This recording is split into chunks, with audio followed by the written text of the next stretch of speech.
So today we have Becky Ackerman with us, and Becky is a biological anthropologist. It's going to be so wonderful to talk about human evolution with you. You know, we've been talking about extinctions for the past couple of weeks, and we currently are at the point where we're talking about the sixth extinction. And we know that a lot of what's happening today has been mediated by humankind. But I think it'll be fascinating for everyone on the course to understand when and how did humans actually come to be such dominant species? Okay, so in a nutshell, hominins have been evolving human ancestors have been evolving for about 6 million years. That's kind of our best estimate right now, given the fossil and the molecular record. And for the first 4 million years of that, they evolved in an African context, largely ape-like in the beginning. And then once we started to look more like us, so once Homo evolved at around 2.5 million years ago, and then left Africa at around 1.8 million years ago or so, and spread around the planet, then things obviously started to change a bit, right? So it's all in Africa before then, and then started to move around in different places in the planet. But having said that, these hominins still remained essentially hunter-gatherers in terms of their lifestyle. So small groups of people living on a landscape in a close connection with their environment, not overexploiting resources, all that kind of a thing, which means that population numbers were very low. It would have only been around the time of the emergence of agriculture, so 10,000 years ago, where people started to become sedentary, could grow population numbers because they're growing their own food and they're able to sustain higher population numbers, that we can even start to talk about an increase in the people that were on the planet. But even then, it was still a relatively difficult life. The numbers probably only increased slightly relative to before. So it was really once the Industrial Revolution happened, just a couple hundred years ago, and along with that, modern medicine, essentially, or the beginning of modern medicine, that our population really started to take off in numbers exponentially, as we are still seeing today with the exponential increase. So it's been a gradual process, but the reality is that the bulk of human evolution, we remained in a fairly low numbers as a hunter-gatherer lifestyle. And it's been a fairly recent thing across the Holocene. Technological development, really. Yeah, the agricultural and then the technological development that really caused our numbers to take off, and obviously has led to the overexploitation of the planet. So. And I've read before that humans have been involved, or said to have been involved, in the megafaunal extinctions in the late Pleistocene. I mean, do you think that is actually a valid argument? As you know, there's quite a lot of disagreement about this, but certainly in some contexts it has been shown that there's a very tight correlation between humans landing somewhere and the megafauna going extinct. A good example, of course, being Madagascar, which is quite a recent megafaunal extinction. Essentially, people ended up on the island, 1,500 years ago, and all of those giant primates ended up disappearing very quickly. So there are certain cases where that has been proven to be the case. Deeper in time, it's harder to prove, but there's a lot of coincidence there.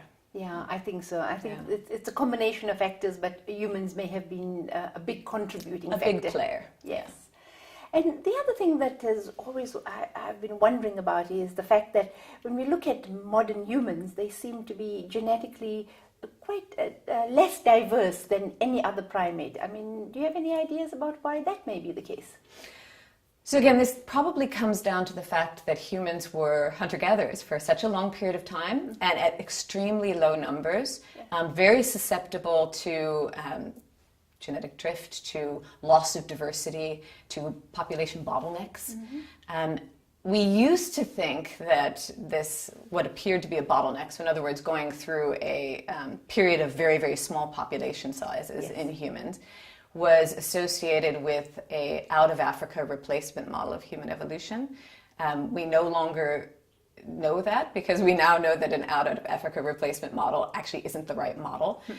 So it's probably reflecting just very small population sizes and, frankly, a difficult lifestyle and reduction in numbers. more than anything else. Yeah. Okay, that's interesting. And then, of course, in the recent decade, I think we've had this whole rise in genomic research. And I think there's been fascinating work that has come out in terms of human being relationship with that of the Neanderthals and the Denisovans. And have you anything, I don't know if you personally worked in that area, but do you have any views on those findings? Yes.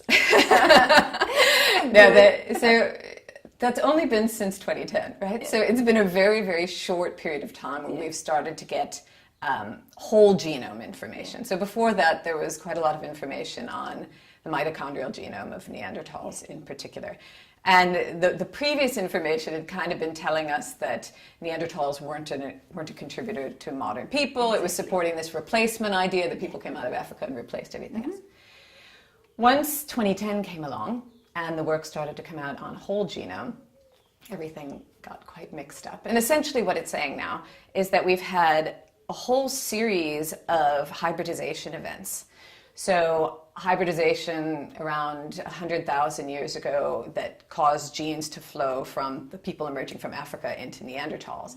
Hybridization that caused genes to flow from Neanderthals into the people emerging from Africa at around 50,000 years ago. Hybridization between Denisovans and archaic populations like what became modern populations of people coming out of Africa. So there were a number of archaic groups that were essentially meeting and exchanging genes. And what that means for modern people is that we have acquired different aspects of our genotype and our phenotype from these ancient gene flow events. So things like genes for skin pigmentation and skin properties, genes for immunity, genes for being able to live at high altitudes. So the Tibetans have acquired genes from Denisovans to allow them to live at high altitudes.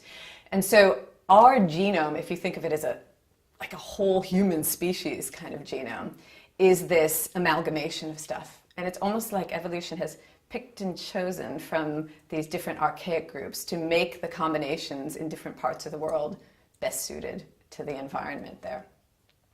And I think there's a bit of a take-home lesson in this. And that take-home lesson is essentially two-part. One, we're all African. Yes.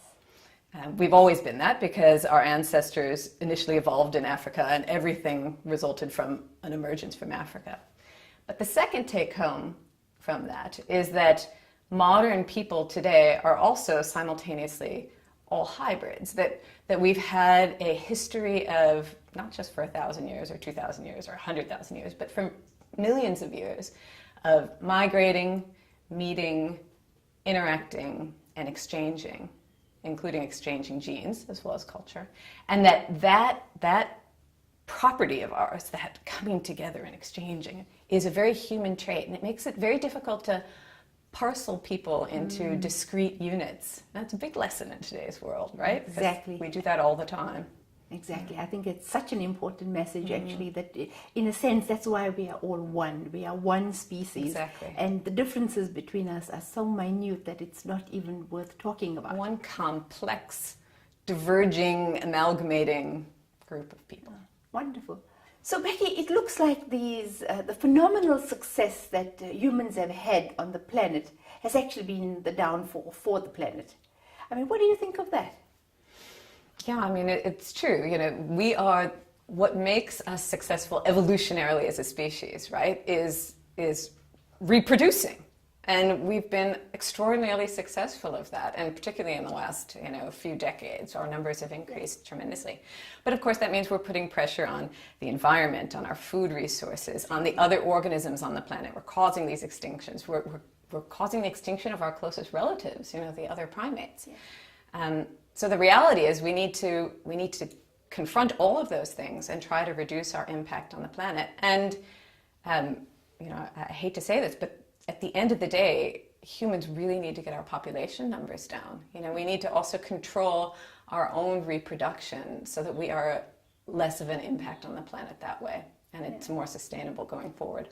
And I guess for now, people can do simple things. They can take care of the environment in ways that not many people know how to do, but I hope that by the end of this course, people will have a better idea about what they personally can do to make this a better planet for the future. I mean, we're not going to go back to being hunter-gatherers, right? Yes. Or at least most of us aren't going to go back to being hunter-gatherers. So, but what you want to do is to adopt a hunter-gatherer way of living in concert with the environment so that you're never over-exploiting. Exactly. Exactly. Becky, it's been absolutely wonderful chatting with you today, and it's been fascinating to see our journey on the planet. I mean, from beginning from the primate stock, our diversification as humans, and then of course to see how we've become this dominant species that have led to exploitation of so much of the planet. But I hope that in the end we have a message of hope, and the hope is that we can make a difference. Because we are the main culprits, we also can make a difference for the planet. Thank you.